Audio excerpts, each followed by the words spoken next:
your video integration is to Hikvision, okay? The new recorder that we just added, okay? Basically, the point of the integration to the access control of the CCTV, we already have a CCTV system, it's already recording, okay? But they want it to be that they get a snapshot when somebody uses a reader, and obviously of the camera that's pointing at the reader. And there's no point in taking a snapshot of outside because I use a reader inside. So that's basically what we're going to set up, okay? So in the list, okay, of the software, you've got one called Video Integration. It's the third one down from the main menu. If you open it, you've got VTrax, don't need it. You've got Hikvision, and you've got Dahua. In this case, we're using Hikvision, but we do use Dahua a lot. So I believe that the setup is exactly the same.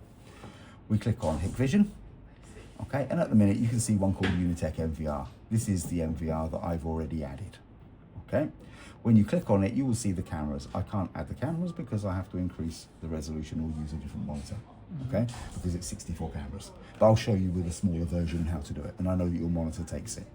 So let's go Hikvision servers, and I'm going to create a new Hikvision server, and I'm going to call that Hikvision server Unitech, okay? I'm going to put in the IP of the MVR, so 10.10.22.63, doesn't really matter. This is just for examination purposes, to demonstrate. And being Hikvision, it's always port 8000. Okay, that's correct. Okay, and obviously the username and password. Remember, I gave you the username and password of the recorder. It's the same. Okay, in fact, I'll use the same one.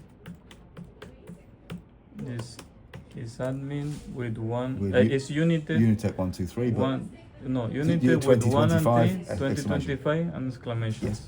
And then down here you pick the amount of cameras, obviously up to 64. 64. Let's say we pick 8 cameras, okay? And we click OK. Now we've got over here a second one, okay? But they're both empty. But this one I'll start adding the cameras. I click on cameras, and I can see I've got a choice of 8 because I might not want to add all the cameras to the access control. But let's say I do. Screw it. Select them all, okay? Like that. Yes, they only want the camera that is focus with the door. That Exactly. So it's not going to be all the cameras, but let's say I have the cameras that I need. Okay. Then obviously over here I can name them. So let's say LV1 lift. Okay. This one is LV2 lift. Okay. This is just as an explanation. LV3 lift. Then main door. Okay. So obviously these are what the camera is looking at. Yeah. Okay. Which obviously makes it much easier for me to assign it. How you assign it is a piece of cake. Okay. All you do is you go to your panel. Okay. Over here, you've got your network and you've got your panel with all the panels and then and the expanders obviously and the readers within them. Okay. So if I open a couple, I've got obviously readers here. Shows me what they're all called. And I have readers here, but you have readers in every panel, obviously, otherwise you don't need it, okay? So, let's say, for instance, I want this reader over here, this one called Block A Lifts, okay, to take level 1, and I want the other one to be level 2, like I just created cameras, okay? So I just go to the reader itself, I press on the properties or edit button at the top, okay? And you get the basic place where you can set card or pin and those things that we set earlier. You don't need any of those. What you need to do is access event, okay? Now the access events that you want to work, okay? You can say that you can have the access event enable cameras on certain events. I would say access granted and access denied. Okay, so if someone's using a card where they shouldn't be, it needs to be flagged, okay? We want to enable the pop-up, okay? And we can make it go away after, for instance, 4 seconds. Because otherwise it's going to be, you know, if you're going to leave it on there, you can make it manually that you have to click on it. Okay. Okay? But these ones, the contacts are already on manual that they have to click on them. I think it would be a bit much if we left that. But if they want to change it, you can. It will leave automatic 4 seconds after. Exactly. After 4 seconds it will disappear. If that's not long enough, you can change it. Okay? Then all you do is you click on here, camera, and you choose which camera you want. So we said we'll pick level 1. And you want it to save a snapshot. Okay? To the archive. Done. We go to the next one, properties. We go to our access event, we make sure these are enabled, we put in a pop-up, we allow it to close, we give it a different one this time. Okay? And same thing, of course, and that's it, and it works. I've seen it, I've done it on my office. Hopefully I get a chance to do it here before we, before the end of Thursday, or before Thursday.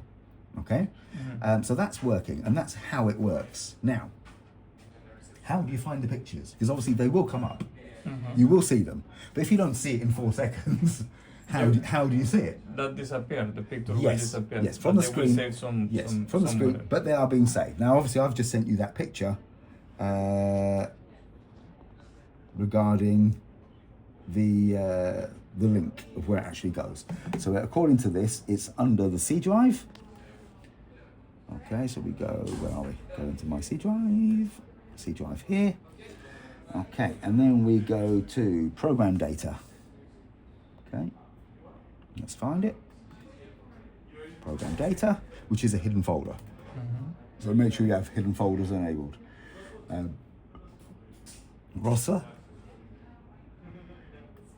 Security Products Incorporated, Extracts Pro, probably EMP photos on this one, no.